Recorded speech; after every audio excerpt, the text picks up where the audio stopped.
be like kind of a justified amount of civilians to kill in order to liberate Palestine? It's as many as necessary. Resistance is always necessary because it's an inevitable fact of oppression. Yes. People are gonna die until Palestine is free. It's not something that you can make here's the line. Palestinians are gonna fight until they're liberated. So Israel gets to decide how many people die before that happens. Oh God, if I lived in Palestine, I'd be a terrorist. They've killed. Would you join Hamas? Would you join Hamas if you could? Probably, if I lived in Palestine. Me now, no. But I haven't experienced that. If I had experienced what they experienced, 100% I'd join Hamas. Okay, so if Hamas were to kill like 100,000 Israelis, like in order to liberate Palestine, you would accept that? That's not ever happened historically. It's not happened with any land back movement. Yeah, never. Algeria? A lot of people died, but it was militants. Just civilian massacres didn't happen. Those were not civilians. Hey man, you're just a Google away to find out how wrong you are. Do you think Jews have a right to live in Israel, in Palestine, Israel? Yeah, Jewish people have a right to live there, but not Jewish Zionists. Palestinians. Zionists have no right to Israel. Israel has no right to exist. So the Jews who live there can live there as long as they don't support Zionism. Yeah, sure. Yeah. Zionism has no place in Palestine. Right. Israel has no right to exist. There have been some polls, for example, that say that 70-80% of the Israeli population are Zionists. Would you be fine with clearing out 70-80% of people? Not clearing out, but I would hope like programs for de-radicalization. Re-education? Yeah. Re-education, but... How would you re-educate people? No. They can either fuck off or learn empathy. Like, it's not There was mass support for the Nazis in Germany. There was none of that arguments of how many people are you willing to kill before the Hitlers. Like that's, so you've got to denazify Israeli society. Basically. Yeah. So basically, if you don't hate your family exactly the way we are hating your family, you're a Zionist and get the fuck out. This reminds me of something that happened in UK. These people's careers away and their money away, they won't be sitting there. I'm a volunteer, okay? There's nothing stronger than the heart of a volunteer. What has happened to me through having this opinion and speaking out the way I do, it's destroyed my life, it's destroyed my wife's life, it's destroyed my mother's life. I live with constant death threats. I've got some of them here if you want to read when we talk about a two-tier policing system. I have to wear a bulletproof vest. I've got people wanting to murder me and massacre me. Well then stop being a racist and a bigot. Racist? Please explain one thing I've ever said. I am a British citizen. I was born in this country and I do not spout off rubbish like you do, okay? No, what am I saying that's rubbish? I haven't got death threats. Do you know why? It's because I'm a nice person. Please explain. I want harmony in this country. If you talk against Islam, you'll have death threats.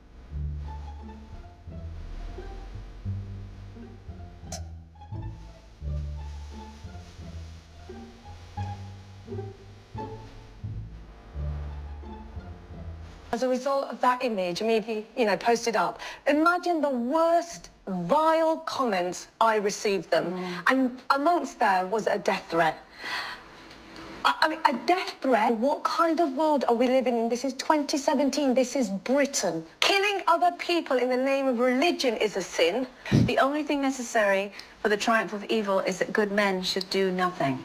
And just think about that. If we all just sat and said nothing, actually terrible things would happen. And you are incredibly brave for actually putting your money where your mouth. I really appreciate you saying that I'm brave. Is that there are people of my colour, of my religion, now giving me death threats. And I think that's a disgrace. And that's why people are calling you out, because you mocked them in the beginning. I haven't got death threats. Do you know why? It's because I'm a nice person.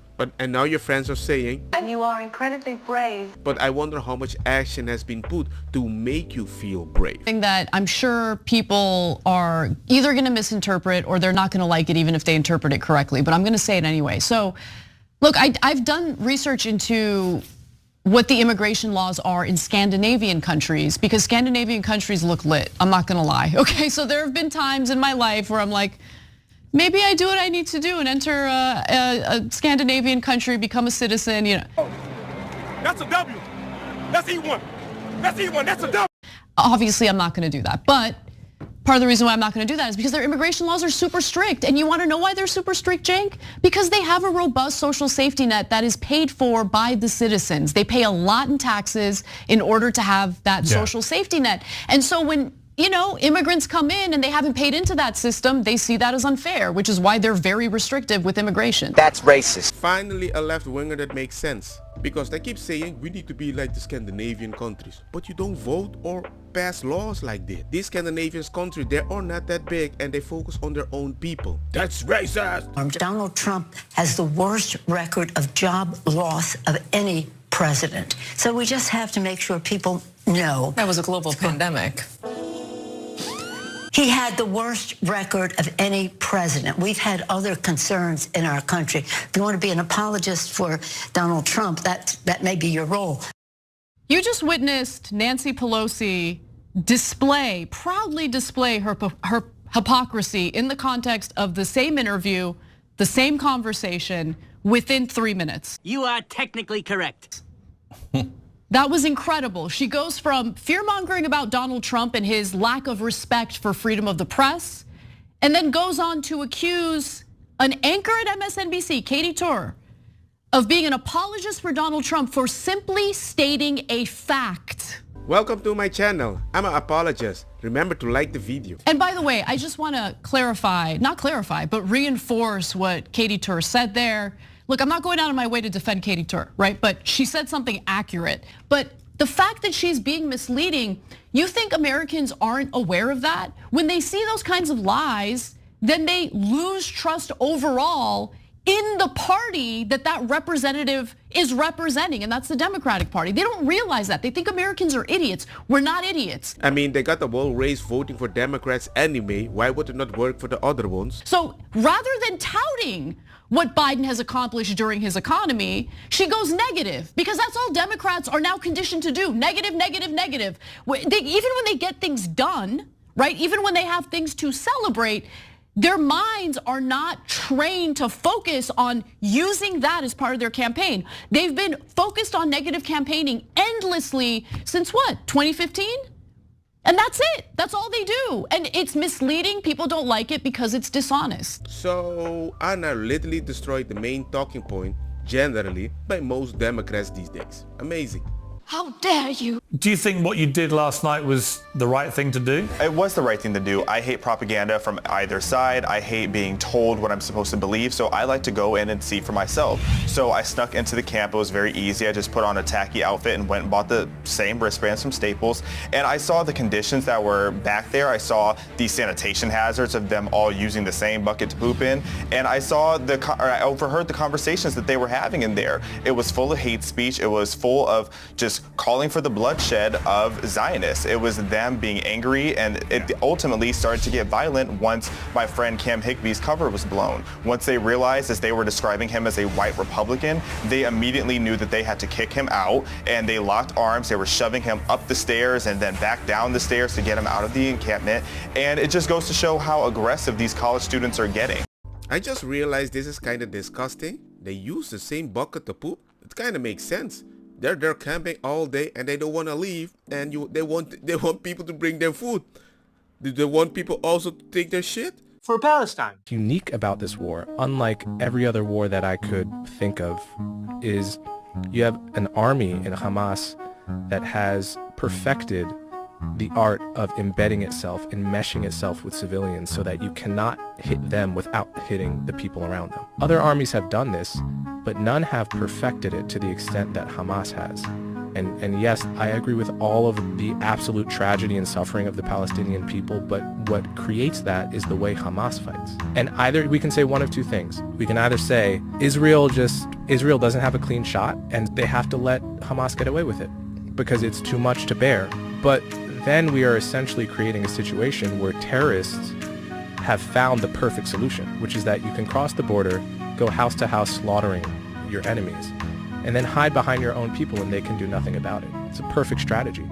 Can we live in a world where we allow that to be an acceptable strategy? I don't think so. I think this is the only time in society that I hear people talking about this strategy and certain people defend it publicly. You can't afford not to like black people. You don't like black people enough, you could become one yourself. I'm not the only black man with a bunch of mug shots. Show another one. What you see, two niggas. Take that down. They prosecuted Trump so much, black people feel identified with him. And they prosecuted Palestine so much, feminism feels identified with him.